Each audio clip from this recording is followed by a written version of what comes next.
Tarbiyah Sunnah Channel. Lillah, nyunnah, merenah. Yuk belanja di Tarbiyah Sunnah Mart.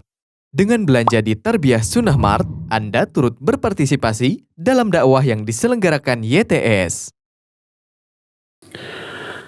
Bismillahirrahmanirrahim. Assalamualaikum warahmatullahi wabarakatuh.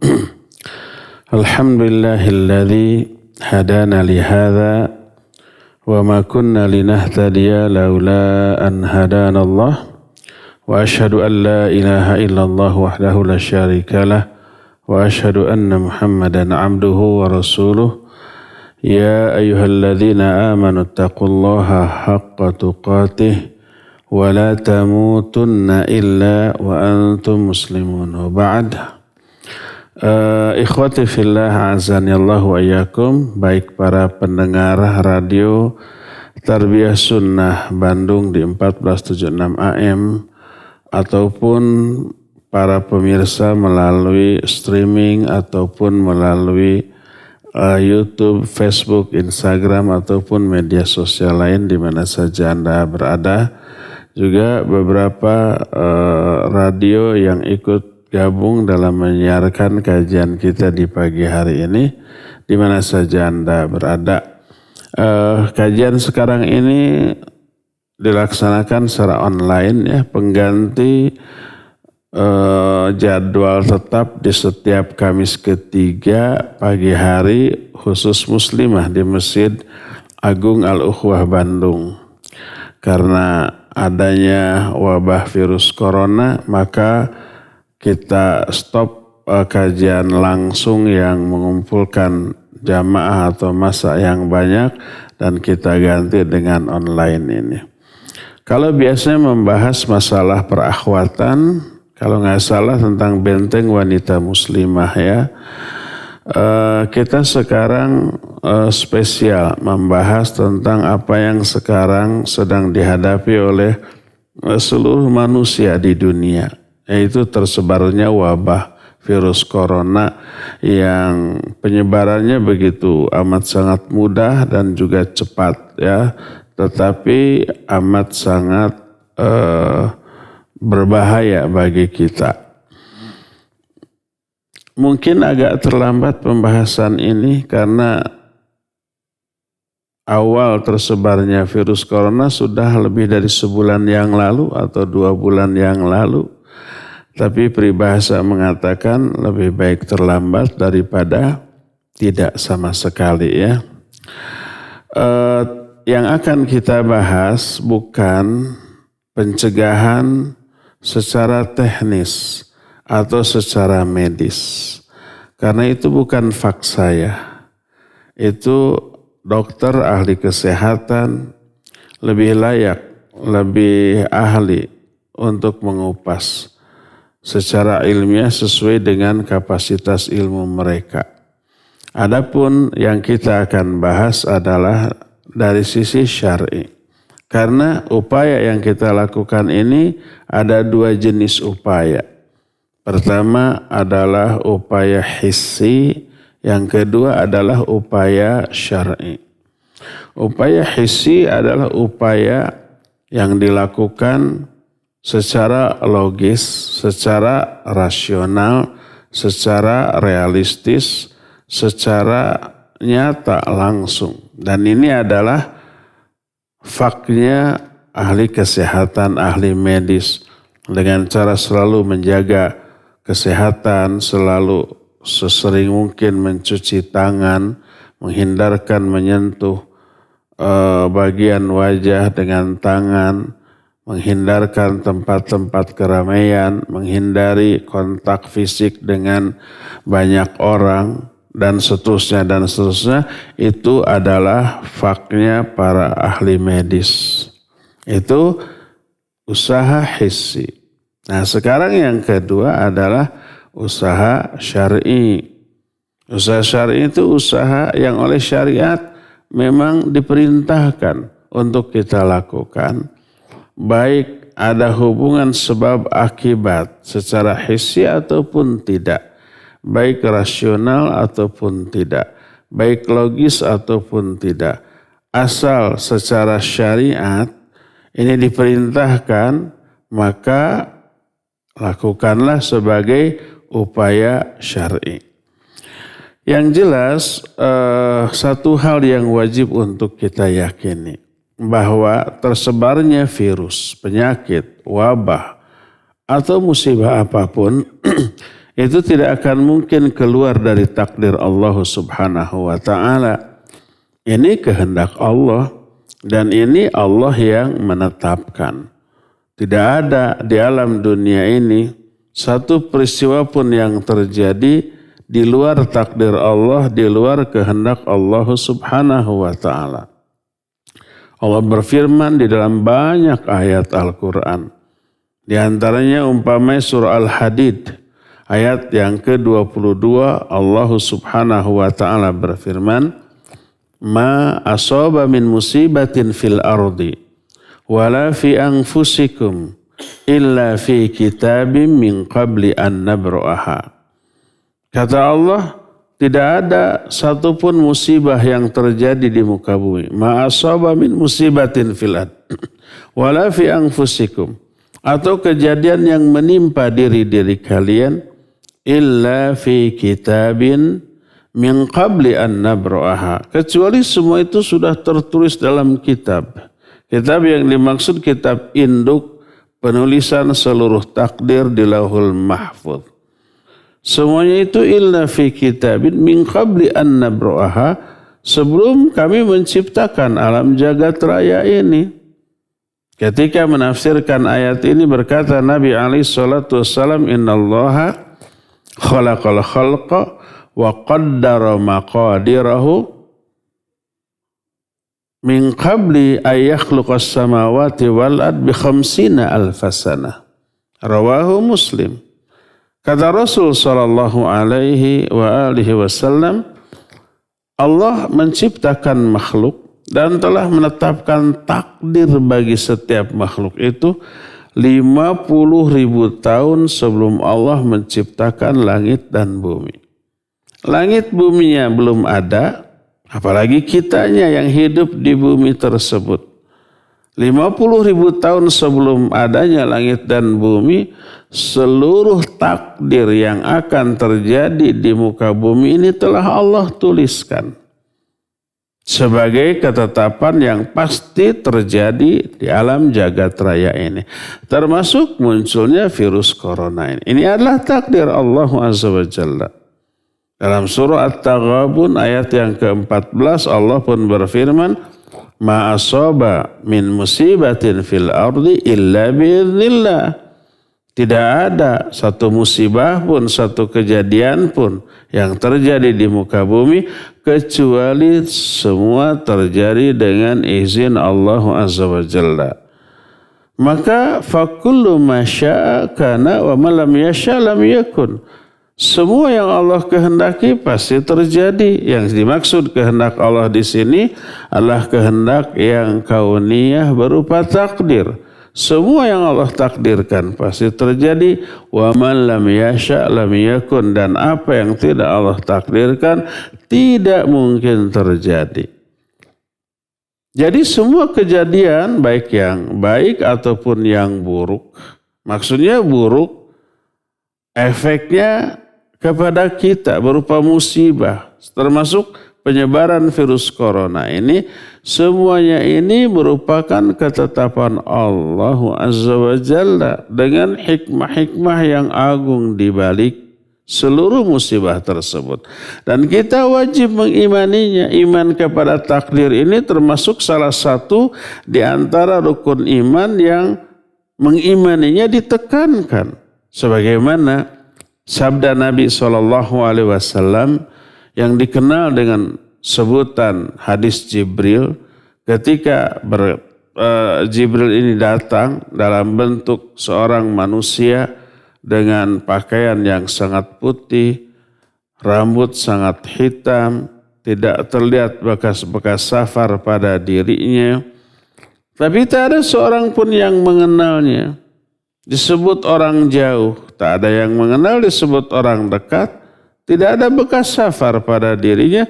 Terus dia bertindak begitu akrab di hadapan Nabi SAW. Lalu bertanya tentang 4 hal. Tentang Islam, tentang iman, tentang ihsan, dan tentang hari kiamat. Hadis ini panjang. Kita tidak akan bahas semuanya. Tapi hanya satu poin yang kita akan bahas, yaitu Jibril bertanya, fa akhbirni anil iman. Terangkan kepada saya tentang iman. Maka Nabi SAW menjawab, al-imanu an tu'mina billahi wa malaikatihi wa kutubihi wa rusulihi wal yaumil akhir wa an tu'mina bil qadari khairihi wa syarrihi. Kata Rasul SAW, iman itu adalah engkau beriman kepada Allah, kepada para malaikatnya, kepada kitab-kitabnya, kepada rasul-rasulnya, dan kepada hari akhir, dan engkau beriman kepada takdirnya, baik yang baik ataupun yang buruk.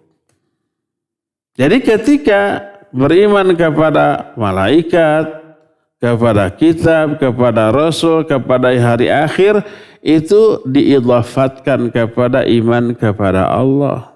Tidak diulang lagi lafaz imannya, tidak dikatakan antu'mina billah wa tu'mina bimalaikatihi wa tu'mina birusul, tidak. Tapi antu'mina billahi wa malaikatihi wa kutubi wa rusuli wal yaumil akhir. Tapi pas ketika akan menyatakan beriman kepada takdir oleh Nabi SAW diulang lagi, wa antu'mina bil qadari khairihi wa syarrihi.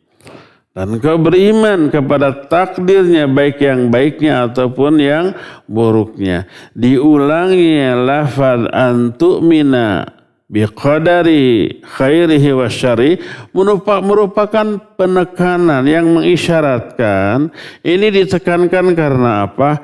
Karena riskan. Keimanan manusia kepada takdir ini mudah goyah. Mudah sekali menyimpang, dan kelak akan muncul di kalangan umat Islam ini yang tidak percaya akan adanya takdir Allah Azza wa Jalla yang oleh para ulama disebut dengan sebutan golongan Al-Qadariyah.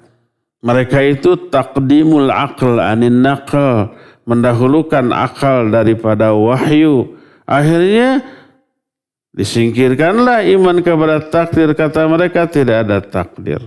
Makanya ditekankan oleh Nabi SAW, wa antu'mina bil qadari khairihi wa syarri. Kamu beriman kepada takdir Allah, baik yang baiknya ataupun yang buruknya. Loh, kalau begitu adakah takdir Allah yang buruk? Adakah ketetapan Allah yang buruk? Hadis ini menyatakan ada takdir Allah yang buruk.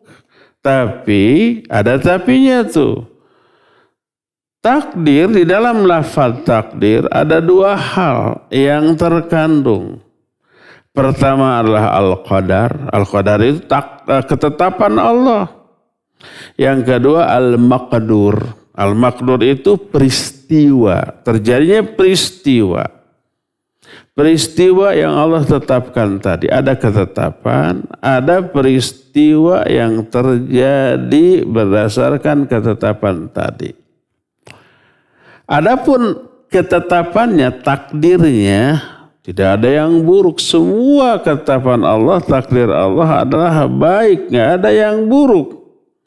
Tapi al-maqdur, peristiwa yang terjadi yang Allah tetapkan, ini yang disebut dengan yang buruk. Kenapa buruk? Karena memang membuat makhluk menjadi menderita. Seperti sakit, seperti musibah, seperti tersebarnya wabah termasuk virus corona ini kejadiannya buruk bagi kehidupan manusia. Inilah yang dimaksud takdir yang buruk, yaitu al-maqdur.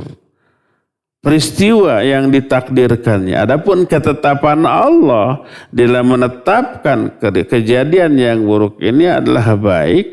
Karena dibalik semua kejadian buruk tadi ada banyak kebaikan.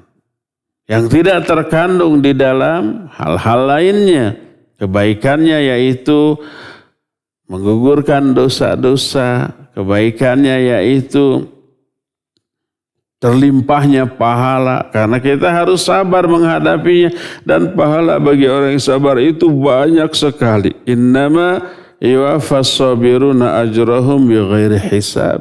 Allah hanya akan memberikan pahala ganjaran bagi orang yang sabar itu gak dihitung-hitung, digelontorkan dengan jumlah yang sangat banyak. Kebaikan yang lainnya adalah mental orang yang terkena musibah itu akan lebih kuat lagi, akan lebih tegar lagi dibandingkan sebelumnya.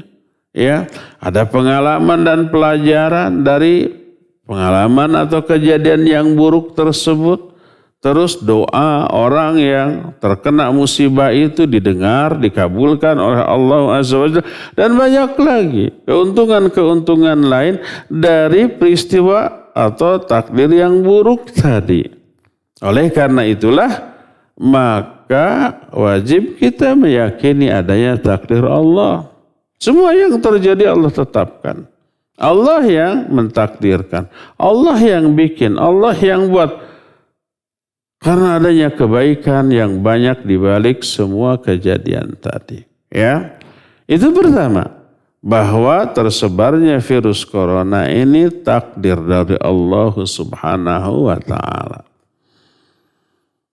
Keduanya, ini nih, masih menyangkut takdir.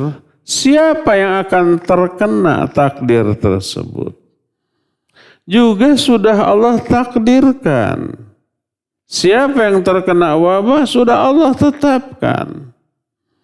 Siapa yang sudah ditakdirkan akan terkena wabah, dia tidak mungkin bisa lari, bisa menghindar. Walaupun sedahsyat apapun dia menghindarinya. Tidak ada yang akan bisa menghalangi takdir Allah ketika akan menimpa seseorang. Adapun kalau orang belum ditakdirkan atau tidak ditakdirkan atau akan terkena musibah, terkena wabah, terkena penyakit, maka tidak akan mungkin terkena apapun yang terjadi. Allah berfirman di dalam Al-Quranul Karim, "Qul la yusibana illa ma kataballahu lana." Ini surah At-Taubah ayat yang ke-51. Kata Allah Subhanahu wa Ta'ala, katakan olehmu, la yusibana, tidak akan ada yang menimpa kami illa ma kataballahu lana, kecuali apa-apa yang telah Allah tetapkan bagi kami, yang telah Allah takdirkan bagi kami. Yang tidak ditakdirkan oleh Allah akan dipelihara, dijaga dari berbagai macam musibah, termasuk salah satu teknis cara Allah menjaga manusia dari keburukan yang tidak ditakdirkan itu, Allah tempatkan malaikat di depan dan di belakang untuk menjaga setiap manusia yang belum ditakdirkan terkena musibah. Allah berfirman, lahu mu'aqibatun min baini yadayhi wa min khalfihi yahfadunahu min amrillah. Karena Allah, bagi setiap manusia ada malaikat yang berjaga di depan juga di belakang, yahfadunahu min amrillah. Mereka menjaga orang itu atas perintah dari Allah Azza wa Jalla dengan cara-cara yang kita tidak ketahui, dengan kemampuan yang melebihi kecanggihan teknologi manapun yang bisa dibikin oleh manusia. Maka kalau orang tersebut tidak ditakdirkan terkena, maka tidak akan terkena. Allah yang menjaga dan memeliharanya. Termasuk dalam salah satu hadis yang sering kita dengar tentang wasiat Nabi SAW kepada Ibnu Abbas radhiyallahu anhuma, salah satunya adalah wa'lam anna ma asabaka lam yakun liyukhti'aka wa ma akhta'aka lam yakun liyusibak. Ketahuilah bahwa apa yang sudah ditakdirkan akan menimpamu tidak akan mungkin meleset dari dirimu. Kamu tidak bisa menghindarinya. Wa ma akhta'aka lam yakun liyusibaka. Tapi apa yang tidak ditakdirkan akan menimpamu tidak akan mungkin menimpamu. Jadi semua kejadian yang menimpa diri kita atau yang terjadi di muka bumi itu sudah Allah catatkan. Ma saba min musibatin fil ardi wala fi anfusikum illa fi kitabin. Apa yang terjadi di muka bumi atau yang menimpa dirimu semua itu sudah Allah catatkan. Oleh karena itu meyakini adanya takdir dari Allah Azza wa Jalla membuat kita akan tenang, tentram menghadapi apapun. Kalau memang tidak ditakdirkan terkena apapun yang terjadi, walaupun kiri kanan kita kena, Allah tidak mentakdirkan mengenai kita, kita tidak akan terkena wabah, virus atau musibah apapun. Tapi sebaliknya kalau memang ditakdirkan kena, upaya sehebat apapun yang kita lakukan untuk menghindarinya tidak akan ada gunanya. Pasti akan menimpa kita dengan cara-cara yang Allah kehendaki. Berdasarkan hal itulah maka yakinilah bahwa terkena atau tidaknya kita oleh virus, wabah, musibah apapun itu juga sudah menjadi bagian dari takdir Allah Subhanahu wa taala. Itu yang harus kita yakin. Maka tenanglah, tentramlah, tidak terlalu merasa khawatir dan takut apalagi sampai stres dan depresi. Ya. Cuma yang jadi masalah, kita tidak tahu bagaimana takdir Allah untuk kita dengan wabah ini. Apa kita akan terkena atau tidak? Itu kan yang kita tidak tahu kan. Ketidaktahuan ini ya mengharuskan kita berusaha, berikhtiar untuk menghindarinya. Baik menghindari dengan cara yang hissi atau yang syar'i. Adapun yang hissi ikuti itu petunjuk para ahli tentang hal itu. Ahli kesehatan, ahli medis, para dokter dan ketetapan pemerintah tentang hal ini. Karena pemerintah menetapkan beberapa anjuran, beberapa larangan, beberapa petunjuk itu hasil rumusan dari para ahlinya tentang masalah itu. Pemerintah menutup beberapa objek-objek yang sering dikunjungi oleh massa, baik untuk kepentingan dunia atau hanya sekedar bersenang-senang, bahkan juga untuk melaksanakan amal ibadah yang diperintahkan oleh agama.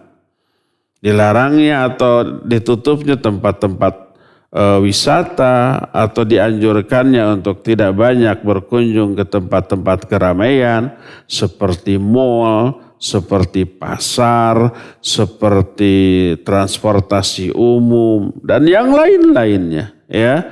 Terus diberi petunjuk agar banyak-banyak membasuh wajah, membasuh tangan dengan sabun, dengan cairan sanitizer dan yang lain-lainnya ya. Termasuk juga perkumpulan yang bersifat ibadah seperti sholat berjamaah, termasuk sholat Jumat. Sehingga ini menjadi menjadi ranahnya para ulama. Karena para ulama yang mengetahui hal ini, ya, ranahnya para ulama lah yang menyebabkan para ulama harus terlibat di dalam hal ini.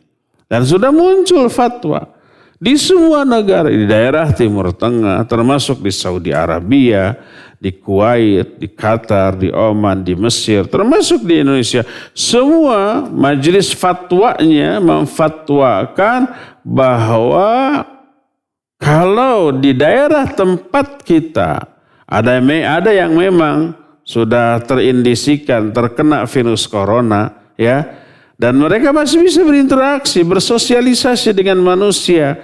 Terkadang orang yang terkena virus corona juga belum menyadari bahwa dia terkena, sehingga bermuamalah dengan sama manusia, ke masjid, lalu kenalah masjid itu jamaahnya. Yang masuk ke sana, orang yang terkena virus corona itu masuk masjid sekali aja, cukup sekali. Setelah itu nggak kembali ke masjid, lalu dikarantina, diisolasi di rumah atau di tempat manapun, bekasnya itu bisa menularkan ke semua jamaah yang ada. Satu terkena, dua terkena, semuanya terkena. Nempel di handle pintu, nempel di karpet tempat dia sujud, nempel di mushaf yang dia pegang kemudian dia baca. Tempat sujudnya, mushafnya, handle pintunya dipegang oleh semua orang. Tersebarlah ke semuanya. Berbahaya apa tidak? Iya, berbahaya. Daripada tersebar lebih menyeluruh, maka banyak para ulama memfatwakan kalau memang situasinya, kondisinya seperti itu, maka salatlah di rumah. Ada uzur syar'i. Kecuali apabila daerah itu tidak ada terindikasikan seorang pun terkena, masih tetaplah memelihara untuk melakukan salat berjamaah dan salat Jumat. Oleh karena itulah maka tak heran bila pemerintah Saudi Arabia melarang setiap kaum muslimin untuk melakukan ziarah ke Baitullah dalam rangka umroh. Karena itu potensial untuk menyebarkan virus corona. Satu kena, semua kena, lalu yang kena ini kembali ke negara masing-masing. Oh, setiap negaranya nanti terkena wabah ini. Apalagi haji nanti, ya. Dari seluruh dunia, dari seluruh pelosok, termasuk yang melakukan ibadah haji itu kan dari kampung-kampung, dari desa-desa, dari pelosok-pelosok. Kemudian terinfeksi oleh virus ini, kemudian pulang ke rumahnya. Berbagai macam kampung di seluruh pelosok bisa terkena. Karena amat sangat mudahnya penularan dan penyebaran virus corona ini. Ya. Nah, itu ahlinya pemerintah memberi masukan atau petunjuk kepada kita berdasarkan masukan dari para ahlinya. Itu ikhtiar. Itu ikhtiar hissi tadi. Ya. Nah, sekarang bagaimana ikhtiar syar'i? Adapun untuk melakukan ikhtiar syar'i agar kita tidak terkena dengan penyakit ini, berupayalah ya. Yang kita kan tidak tahu apa takdir Allah ini mengenai kita tentang virus corona ini ataukah tidak. Tapi Allah mewajibkan kita untuk ikhtiar menjauhinya. Ya, Nabi SAW menyatakan bahwa larilah kalian dari penyakit menular seperti kalian lari dari singa. Kalau kita lihat singa dari kejauhan saja kita sudah lari terbirit-birit daripada diterkam. Tidak ada keinginan nonton dulu kayak apa ya singa teh. Enggak, langsung lari.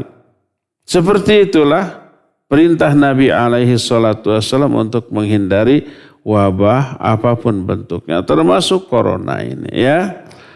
Nah, upaya syar'i apa yang harus dilakukan? Pertama, berdoa. Minta perlindungan kepada Allah Subhanahu wa ta'ala agar kita ini tidak terkena. Karena apa? Karena Allah Azza wa Jalla yang maha pengatur seluruh kejadian. Karena itu mintalah kepada Dia agar Allah mengatur kita agar kita tidak terkena. Apa saja doanya ya? Khususnya doa yang disyariatkan oleh Rasul Sallallahu Alaihi Wasallam. Ada banyak doa tentang masalah ini. Ya, di antaranya nih, kalau kita belum terkena dan belum melihat ada orang yang terkena, kita berdoa Allahumma inni a'udzubika minal baras wal junun wal judham wassayil aqsam wassayil asqam. Kata Nabi SAW, ya Allah sungguhnya aku berlindung kepada Engkau dari al-baras. Al-baras itu borok-borok gitu ya, lepra kayak begitulah ya. Dan al-junun. Al-junun itu gila, stres, depresi gitu ya. Dan al-judham serta sayil asqam. Penyakit-penyakit yang buruk, yang berbahaya. Tidak disebut karena penyakit tersebut bervariasi bentuknya, namanya, tipenya, efeknya gitu ya. Disebut wasayyil asqam saja. Semua penyakit-penyakit buruk. Mintalah kepada Allah Subhanahu wa ta'ala. Baca doa ini di dalam sholat. Khususnya di dalam sujud, ketika sujud. Juga di luar sholat. Agar Allah Subhanahu wa ta'ala memberikan perlindungan kita dari seluruh penyakit yang berbahaya ini. Hadis lain yang diriwayatkan oleh Imam At-Tirmidzi dalam kitab Sunannya dengan sanad yang sahih. Rasul sallallahu alaihi wasallam pernah berdoa, Allahumma inni a'udzubika min munkaratil akhlaq wal a'mal wal ahwa wal adwa. Baca juga doa ini sesering mungkin, terutama di dalam sujud ketika sholat. Allahumma inni a'udzubika, ya Allah sungguhnya aku berlindung kepada Engkau. Dari apa? Min munkaratil akhlaq, dari kemungkaran akhlak. Wal a'mal, kemungkaran amal-amal. Wal ahwa, dari hawa nafsu. Wal adwa, dan dari penyakit-penyakit. Baca ini sesering mungkin. Sebut ini sesering mungkin di dalam doa-doa kita, termasuk ketika sholat, di dalam sujud kita. Sebab Rasul sallallahu alaihi wasallam menyatakan, inna aqraba ma yakunu baina 'abdi wa baina rabbih wa huwa sajid fa'kthiru fihi doa.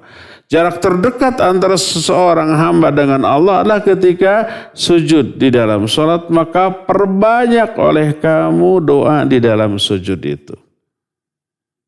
Dan banyak lagi doa-doa lain dari Rasul sallallahu alaihi wasallam. Ya. Itu kalau kita belum terkena dan kita belum belum melihat ada orang yang terkena.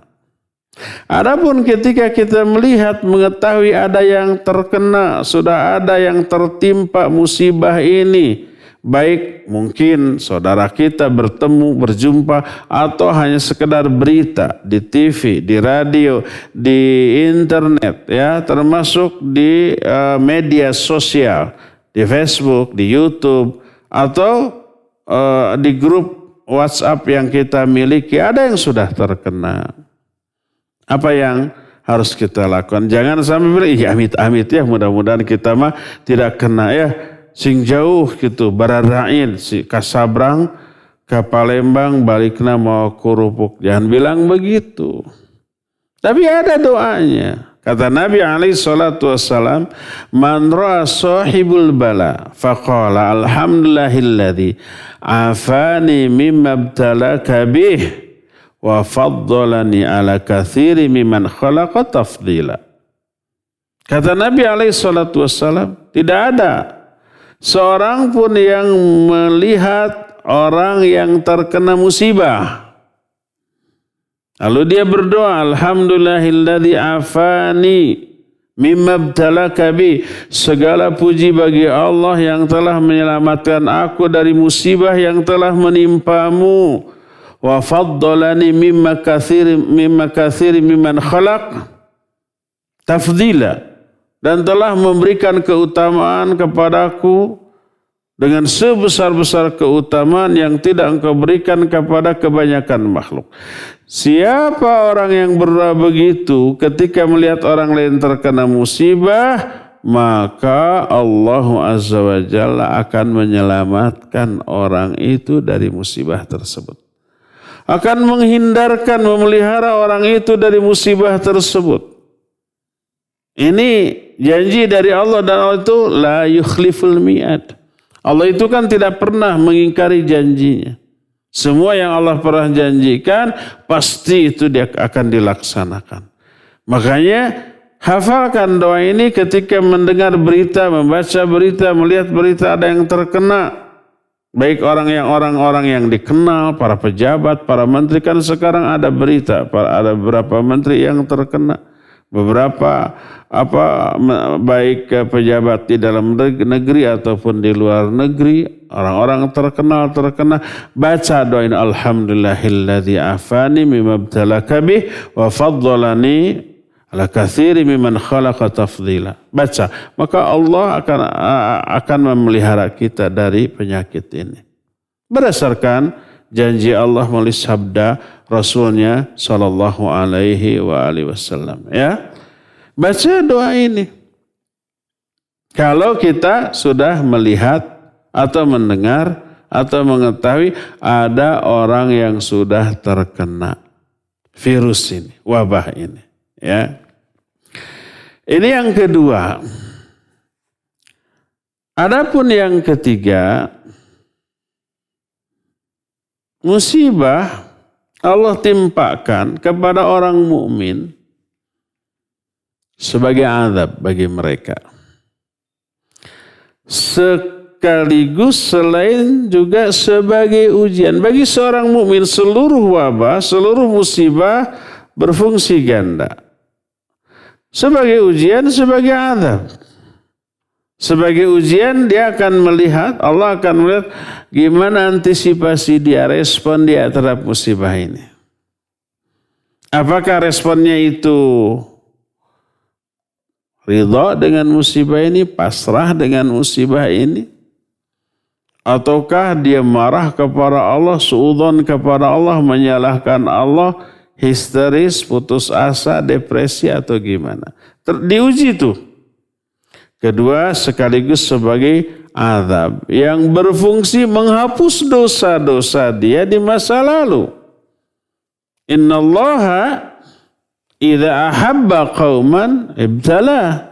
Sesungguhnya Allah itu apabila mencintai seseorang, Allah akan memberikan ujian musibah kepada orang itu.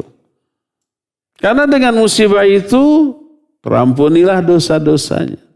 Kalau ada seorang hamba yang dicintai oleh Allah, dia terjerumus ke dalam dosa dan maksiat. Dan Allah tidak suka ada hamba yang dicintainya ternoda. Allah tunggu tobat dia, tapi ternyata dia tidak tobat. Sementara Allah tetap ingin agar dosa orang ini tidak menempel pada dirinya, agar dosa orang ini terhapus. Ditunggu tobatnya, enggak tobat juga, akhirnya diberi musibah. Maka musibah bagi seorang mukmin sebagai tanda Allah cinta kepada dia. Dengan musibah itu akan banyak kebaikan yang Allah berikan kepada orang itu. Dosanya terhapus, terus dapat pahala dari tobatnya.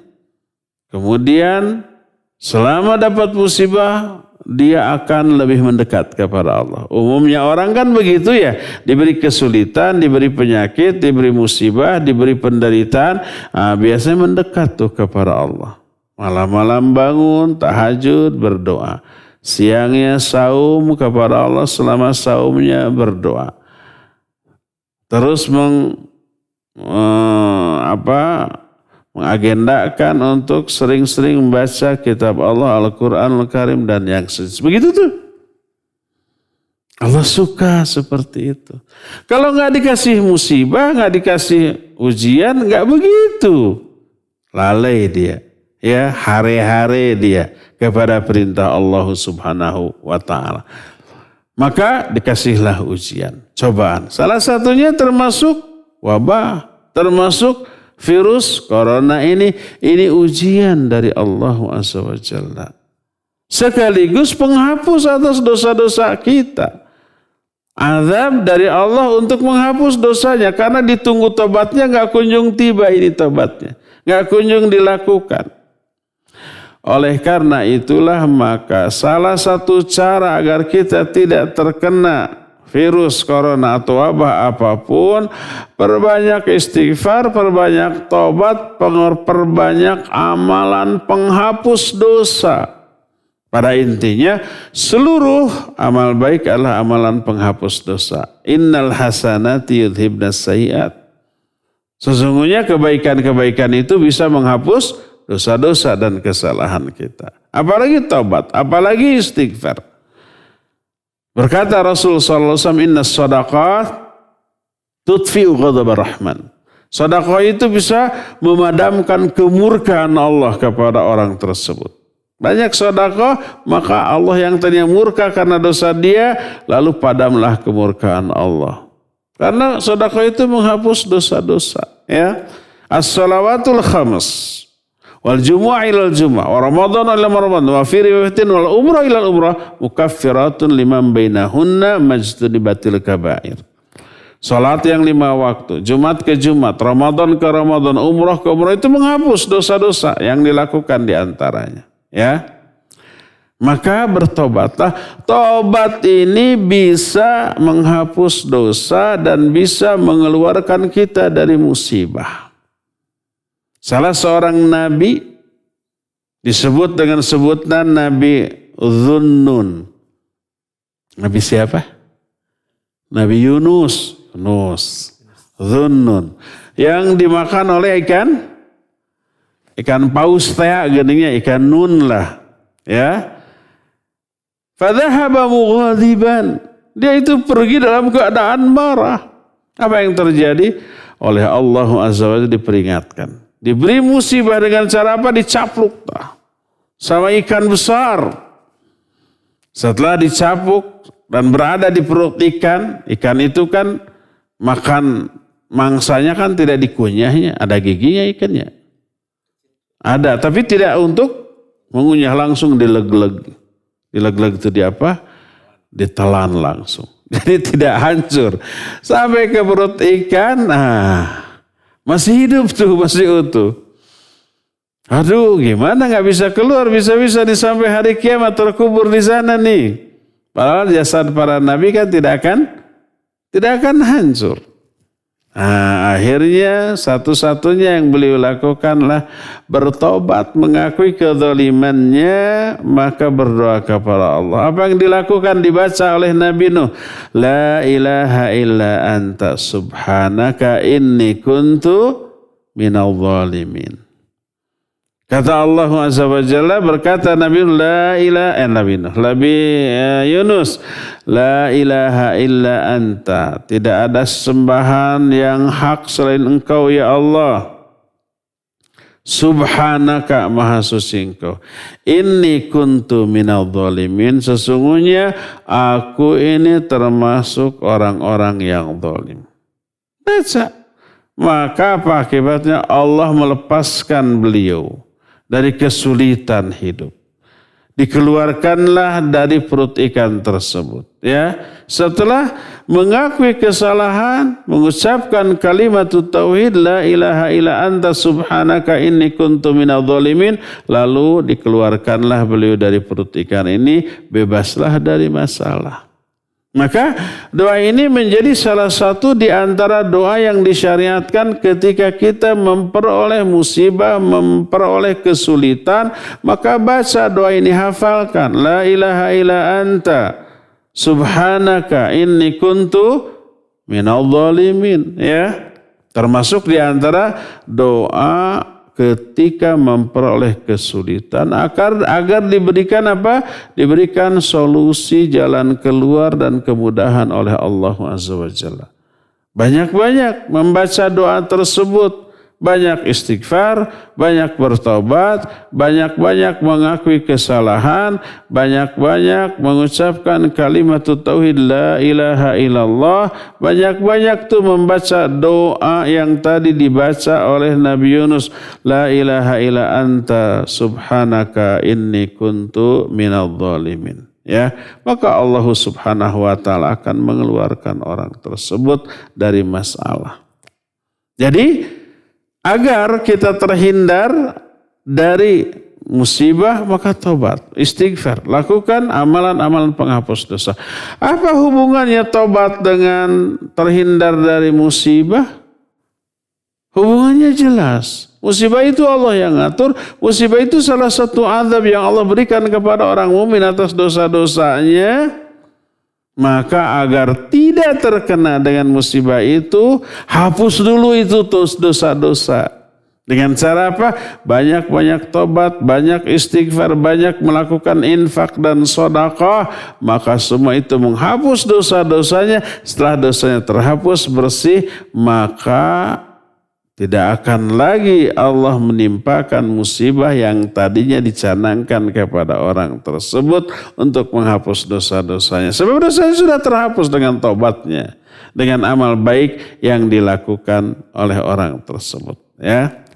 Nah, termasuk amalan syar'i yang harus kita lakukan adalah lakukan amalan-amalan atau hafalkan, baca doa-doa yang menyebabkan Allah memberikan perlindungan khusus spesial ketika doa itu dibaca atau amalan itu dilakukan. Apa sajakah contoh? Ya, ketika kita keluar rumah, maka baca doa keluar rumah. Bismillahi tawakkaltu 'alallahi la haula wala quwata illa billah. Maka berkata Nabi SAW, tidaklah seseorang muslim keluar dari rumahnya terus dia membaca doa Bismillahi tawakkaltu 'alallahi la haula wala quwata illa billah, maka akan dikatakan kepadanya, kamu sudah dicukupkan, dipelihara dan dijaga. Maka fatanahalahu syaitan. Syaitan pun akan menyingkir dari orang itu. Lalu dia berkata kepada sama kawannya, apa yang bisa kita lakukan kepada orang yang sudah dijaga, yang sudah dipelihara, yang sudah dicukupkan seluruh kebutuhannya selama dia keluar rumahnya. Maka syaitan pun tidak bisa berbuat apa-apa. Nah, dijaga dari seluruh fakot kufita, wawukita. Kamu sudah dicukupkan atau dijaga atau dipelihara itu dari semua keburukan. Keburukannya apa? Seluruh jenis keburukan, baik gangguan syaitan termasuk terkena bala, wabah ataupun yang sejenisnya. Ya, maka jangan lupa setiap keluar rumah bacalah doa ini. Insya Allah Allah akan memberikan penjagaan secara khusus kepada kita dari seluruh keburukan yang mungkin akan menimpa kita semuanya. Ya, inilah diantara beberapa petunjuk syar'i agar kita terhindar dari seluruh keburukan, termasuk dari penyakit-penyakit, dari wabah, dari musibah, termasuk wabah yang sekarang ini sedang merebak di kalangan kita, yaitu tersebarnya virus corona. Jadi sekali lagi, pertama yakini bahwa ini semuanya takdir Allah Azza wa Jalla. Kedua, yakini bahwa kalau belum takdirnya kita tidak akan terkena, ya. Tapi kalau sudah takdirnya, sehebat apapun upaya kita, pastilah bakal terkena. Ya. Yang ketiga, lakukan usaha yang hissi dan usaha yang syar'i.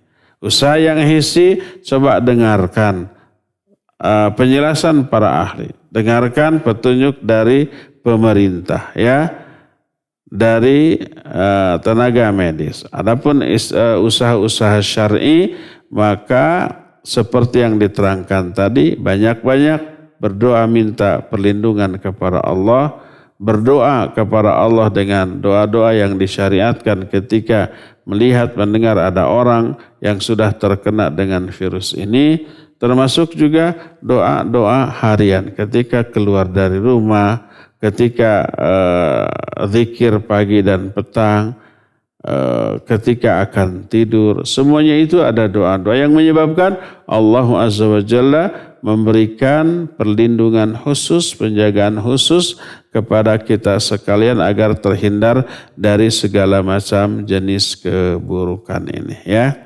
Mudah-mudahan Allah Azza wa Jalla menyelamatkan kita, menjaga kita dari penyebaran virus corona ini, ya. Ya, inilah penjelasan saya, cukup sampai di sini 1 jam yang kita habiskan, dan kita akan buka sesi tanya jawab bagi para pendengar dan para netizen di mana saja Anda berada. Dan untuk sesi tanya jawab ini saya serahkan kepada Akhi Cepi sebagai host pada pagi hari ini. Wassallallahu ala nabiyina Muhammadin wa ala alihi wa sahbihi wasallam. Silakan Cepi. materi yang disampaikan dan alhamdulillah semoga ini dapat memberikan semangat dan keyakinan, menambah keyakinan akan takdir dari Allah Subhanahu wa taala. Dan kami undang para pemirsa dan pendengar dimanapun antum berada. Silakan yang akan bertanya bisa melalui line telepon di nomor 022 8686 2637 atau bisa melalui pesan singkat, SMS atau WhatsApp ke nomor 0811 227 1476. Baik Ustaz, ada yang bertanya dari tidak menyebutkan namanya, pendengar Radio Tarbiyah Sunnah. Beliau bertanya, apa hukumnya menghadapi virus corona secara was-was atau terlalu khawatir Ustaz? Ya, kewaswasan. Ya. Barakallahu fiik. Menghadapi virus atau wabah secara berlebihan, was-was yang berlebihan. Ya tidak boleh. Tenang saja. Rasa was-was itu karena lemahnya iman kita kepada takdir. Kepada Allah Subhanahu wa ta'ala yang telah mentakdirkan semuanya itu. Ya, yakini bahwa kalau memang sudah takdirnya pasti menimpa kita, sikap kita sabar. Kalau umpama takdirnya tidak terkena, maka bagaimanapun keadaannya kita tidak akan ditakdirkan, sikap kita syukur. Nabi SAW bersabda, ajaban li amril mu'min, anna amrohu kullahu khair. Sungguh menakjubkan urusan orang mukmin karena semua urusan itu baik. In asabahu sarra syakara fakana khairallah wa in asabahu syarru wa in asabahu dharra sabara fakana khairallah.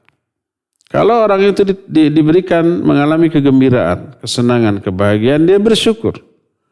Hal itu baik akibatnya bagi dia. Tapi kalau dia menerima madarat, menerima musibah, penderitaan, dia bersabar. Dan sabar itu baik akibatnya bagi dirinya.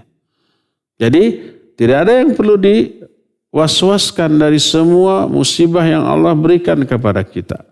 Termasuk andai umpamanya Allah mentakdirkan, ya semoga Allah menjauhkan kita dari hal ini, kita terkena umpamanya, hanya sabar yang bisa kita lakukan. Maka dengan sabar, pahala dari Allah akan digelontorkan. Terus karena terkena musibah yang berat ini, dosa-dosa kita berguguran, doa-doa kita akan diterima, dikabulkan oleh Allah Subhanahu wa ta'ala. Kemuliaan kita akan semakin meningkat lagi dan banyak lagi keuntungan yang lainnya. Jadi tidak perlu was-was, itu pertama. Kedua, juga jangan sampai kita menyebarkan informasi yang membuat orang semakin takut dan was-was. Ya, maka tahan diri kita dari menyebarkan informasi tersebut. Kecuali kalau informasi itu memang dibutuhkan sebagai bahan untuk bisa menghindarkan diri dari musibah itu, ya boleh. Tapi informasi-informasi yang bersifat provokatif, yang memberikan rasa was-was yang berlebih kepada masyarakat, maka tidak boleh. Berkata Nabi SAW, la yahillu li muslimin ayyurawi akhahul muslim.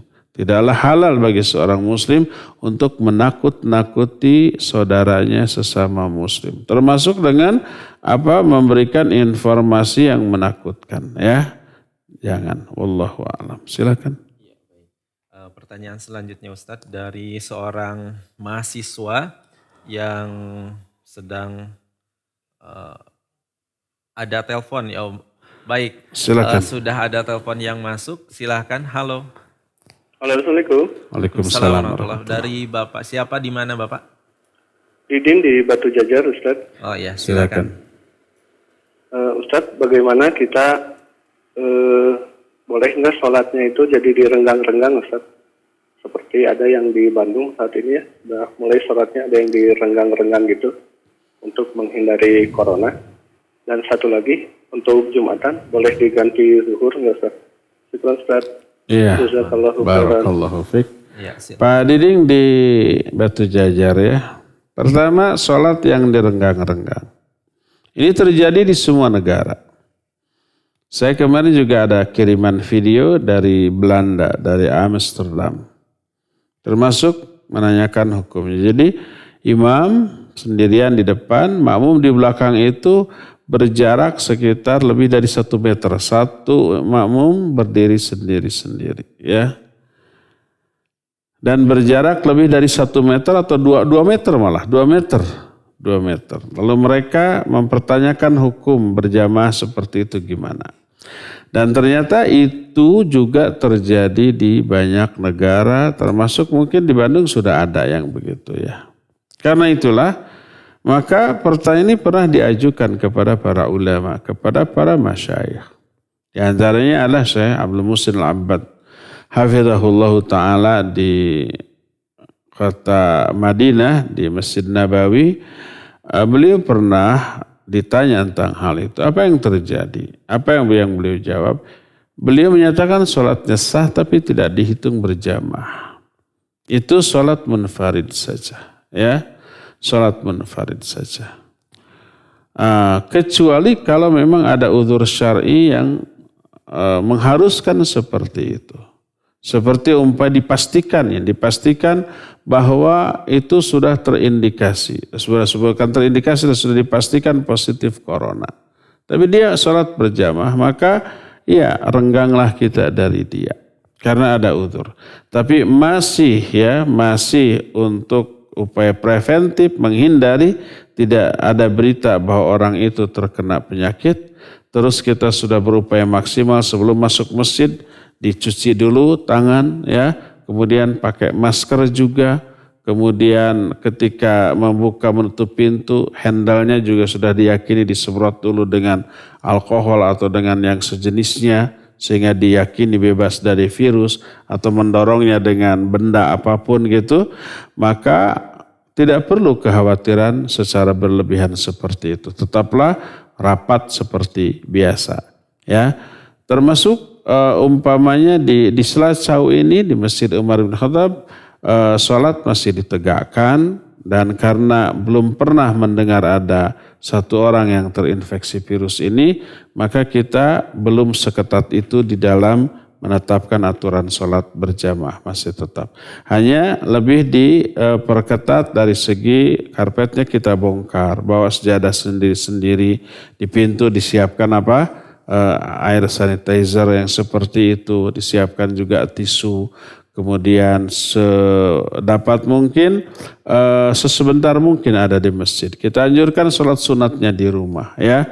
Para imamnya diinstruksikan untuk membaca surat-surat yang tidak terlalu panjang saja, dan setelah beres wirid sudah bubar, kemudian sholat sunnahlah di rumah sesuai dengan sunnah. Itu yang kita instruksikan. Itu yang pertama. Terus bagaimana kalau umpamanya sholat Jumat?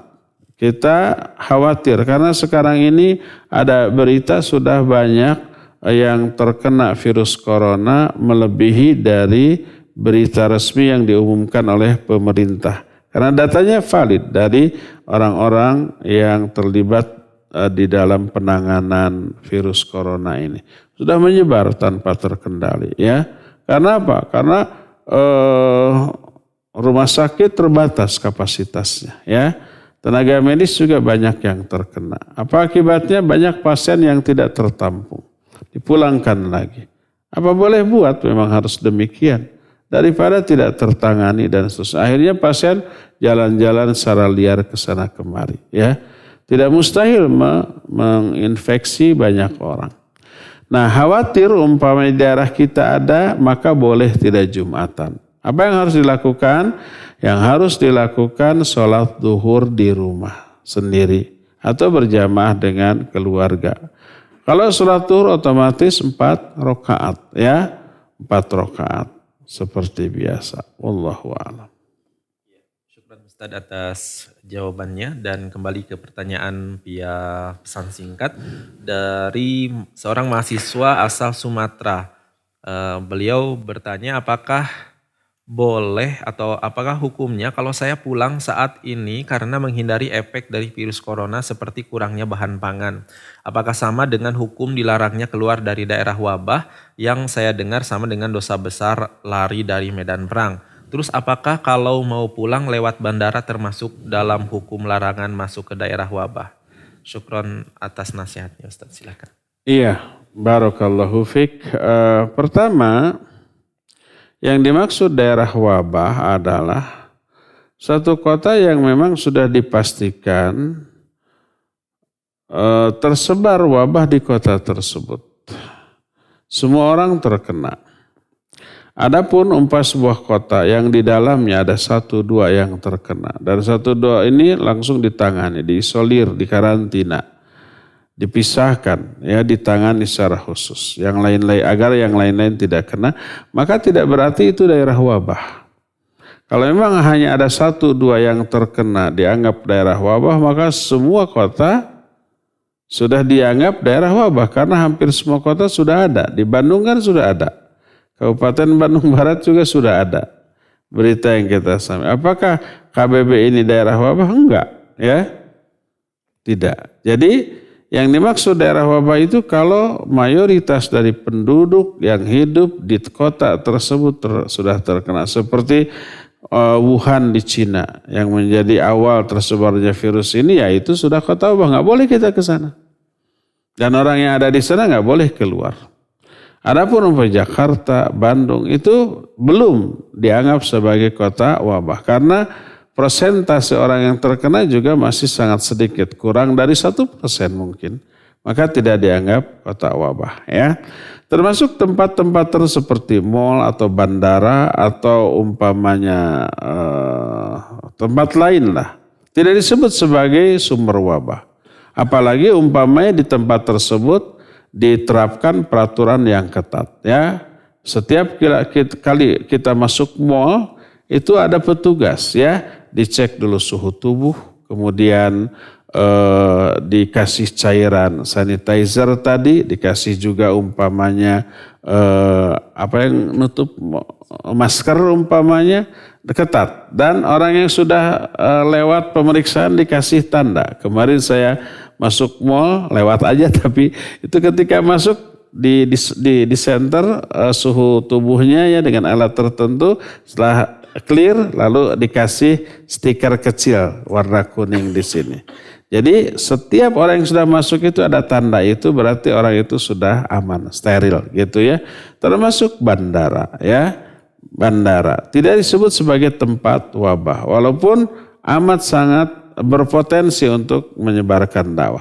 Tapi pihak-pihak bandara atau pihak fasilitas umum yang tadi itu sudah menerapkan aturan yang ketat. Setiap orang yang masuk dicek suhu tubuh. Kalau suhu tubuhnya tinggi dilarang masuk ke daerah itu. Ke hotel juga begitu, ya. Kemudian dikasih cairan tadi, ya, dikasih juga masker. Orang yang ada di sana yang masuk ke sana diyakini atau diduga kuat bebas dari virus corona. Maka itu bukan daerah wabah, ya. Maka dibolehkan, termasuk mau naik pesawat juga semua penumpang diperlakukan seperti itu, ya. Asalnya ini ada asalnya nih, jangan sampai petugas yang ditugaskan untuk ngecek itu adalah orang yang tidak paham. Sebab saya lihat ada video, ya. Si petugas ketika ngecek suhu tubuh yang harusnya ditembakkan sejarak sekian senti, malah diantalkan tuh ditempelkan ke kening. Ke kening ditempelkan, atau jadi apa coba? Jadi berpotensi menyebarkan virus. Nggak boleh ditempelkan, ya. Harus dari jarak tertentu sudah langsung ketahuan, muncul angkanya di sana gitu, ya. Nah, termasuk calon-calon penumpang kereta api, calon penumpang pesawat, itu dicek dulu. Setelah dipastikan aman masuk, ya. Maka itu tidak dianggap sebagai daerah wabah. Termasuk taksi, sekarang ini sudah ada SOP-nya seperti itu. Penumpang yang mau masuk itu dicek dulu, udah suhu darah, suhu badannya, kalau udah clear suruh dikasih cairan sanitizer begitu, kemudian setelah aman baru masuk. dan si sopirnya pakai masker ya. Maka boleh pakai pesawat, boleh ya masuk ke bandara, tidak terlarang karena itu tidak dianggap daerah wabah. Wallahu a'lam. Silakan. Syukran Ustadz atas jawabannya, dan pertanyaan selanjutnya dari pemirsa YouTube Ustadz. Apakah boleh mengumpulkan stok makanan karena takut biar tidak bolak-balik ke pasar atau ke tempat pembelian makanan itu Ustadz? Silakan. Iya, barakallahu fiik, menyetok. Jadi memborong makanan. Ke supermarket ambil 5 troli penuhi semua. Busuk nanti ya. Pertama, hukum asal itu tidak terlarang kecuali kalau umpamanya ada madarat yang muncul. Madaratnya apa? Nanti menimbulkan kepanikan ya. Oleh karena itu pemerintah sudah melarang, nggak perlu berlebihan dalam hal tersebut sampai memborong. Karena stok makanan cukup ya. Stok makanan cukup, itu yang pertama. Yang kedua tadi tidak perlu khawatir berlebihan. Karena walaupun umpamanya ada anjuran untuk tidak bepergian keluar rumah. Tapi kalau umpamanya ada keperluan-keperluan yang memang harus, silakan keluar, nggak masalah ya. Seperti untuk membeli sembako yang memang kita butuhkan sehari-hari boleh, tanpa harus menyetok. Dikhawatirkan menyetoknya kita untuk sekian hari, untuk sekian minggu, menimbulkan kepanikan di tengah kehidupan masyarakat. Nanti orang-orang juga mengikuti kita, akhirnya terjadilah kekacauan ya. Insya Allah tidak sampai kepada kondisi seperti itu di kita sekarang. Wallahu a'lam. Silakan lagi. Syukran jazakallahu khair atas jawabannya Ustadz. Pertanyaan dari Salim di Geger Kalong, Bandung. Izin bertanya kepada Ustadz Abu Haidar mengenai salah satu doa dalam zikir pagi dan petang, yaitu Bismillahirrahmanirrahim ma'asmihi dan seterusnya, yang dibaca 3 kali setiap pagi dan petang. Apa boleh dibaca lagi setiap selesai sholat? Karena kondisi saat ini agar hati menjadi tenang. Syukran jazakumullahu khairan. Iya boleh ya, bagus, nggak apa-apa. Doa tadi luar biasa bagusnya ya. Ada seorang sahabat namanya Abban bin Utsman bin Affan radhiyallahu anhu ya. Itu selalu membaca doa ini. Selalu dalam setiap zikir pagi dan petang. Karena Nabi SAW menyatakan siapa yang membaca doa ini maka tidak akan dimadaratkan oleh sesuatu pun. Dia sampaikan. Ternyata suatu saat dia terkena penyakit. Aban ini terkena penyakit. Orang-orang kemudian mencurigai. Kok apa benar hadis tersebut? Karena Nabi SAW menyatakan siapa orang yang membaca zikir tersebut maka tidak akan terkena madarat apapun. Hadis ini diriwayatkan oleh Utsman kepada anaknya Abban, dan Abban saat itu menyebarkan ke murid-muridnya. Loh, kok dia sendiri yang menyebarkan hadis ini ternyata terkena penyakit. Curigalah orang-orang, jangan-jangan Abban ini menyebarkan hadis palsu. Tidak menuduh hadisnya yang salah, tidak. Karena keyakinan orang pasti hadis itu benar selama hadis itu sahih. Nah, jangan-jangan ini pikiran Abban. Lalu Abban berkata, apakah kalian menuduh aku berdusta atas nama Rasul SAW? Atau kalian menuduh Utsman berdusta atas nama Nabi SAW? Maka demi Allah kami tidak berdusta atas nama beliau.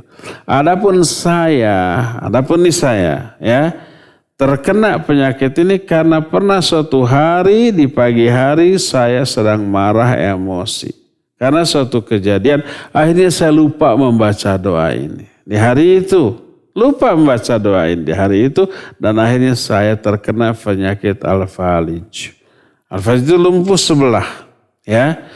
Nah, jadi bukan karena hadis ini tidak benar atau dia bukan bikin hadis palsu, bukan. Hadis ini benar, dia tidak membuat hadis-hadis palsu, tapi dia terkena penyakit karena dia lalai dalam suatu hari tidak membaca zikir ini, kemudian terkenalah. Dan ini menunjukkan beberapa hal. Para ulama ketika membahas hadis ini menjelaskan salah satu faidah yang bisa diambil dari hadis ini adalah marah ini melalaikan kita dari ibadah, dari zikir yang berakibat kita terkena madarat, ya. Jadi dibolehkan membaca zikir tersebut, wallahu a'lam. Jawabannya. Dan kita beralih ke pertanyaan SMS dulu, Ustadz. Mau bertanya, lokasi Ana sekarang tinggal di Tangerang Selatan, berbatasan dengan sekitar Jakarta Selatan, hanya sekitar 1 kilometer, Ustaz. Yang saat ini sedang terkena wabah corona. Bagaimana hukumnya sholat berjamaah di masjid dekat rumah Ustaz? Karena belum ada instruksi atau arahan dari pemerintah di wilayah Ana. Silakan, Ustaz. Iya, barakallahu fiik. Pertama, kalau memang sudah banyak bukti dan data serta fakta bahwa di daerah kita ini sudah ada yang terkena wabah tersebut, kemudian dikhawatirkan yang kena wabah tersebut masuk ke dalam masjid, ikut sholat, lalu menulari orang-orang di sekitarnya, fatwa para ulama dari semua negeri tersebut ini berlaku bagi orang yang ada di tempat tersebut, ya. Silakan sholat di rumah, termasuk juga sholat Jumat, silakan di rumah. Adapun di satu daerah yang belum terindikasi seperti itu, maka tetaplah memelihara sholat secara berjamaah di masjid dengan memperhatikan beberapa sikap yang sudah dijelaskan tadi secara ketat, ya. Bawa sajadah masing-masing, tutup wajah kita dengan masker gitu, kemudian cuci tangan dengan cairan sanitizer yang biasanya sudah disiapkan oleh para pengurus masjid. Hukum menutup wajah atau memakai masker ketika sholat, hukum awalnya makruh, hukum asalnya makruh, ya. Tidak boleh seseorang sholat dengan menutup wajah, baik laki-laki ataupun wanita, ya. Kecuali kalau memang ada udzur syar'i seperti yang sedang terjadi sekarang ini, maka hukum asal mubah tersebut menjadi dibolehkan, ya. Jadi kalau tadi di Tangerang Selatan sudah banyak bukti dan berita yang mutawatir, banyak yang sudah terkena oleh virus corona dan dikhawatirkan menyebar, maka dipersilakan untuk sholat di rumah, ya. Wallahu a'lam. Terakhir, ya. Baik, ada telepon yang masuk. Halo. Ya.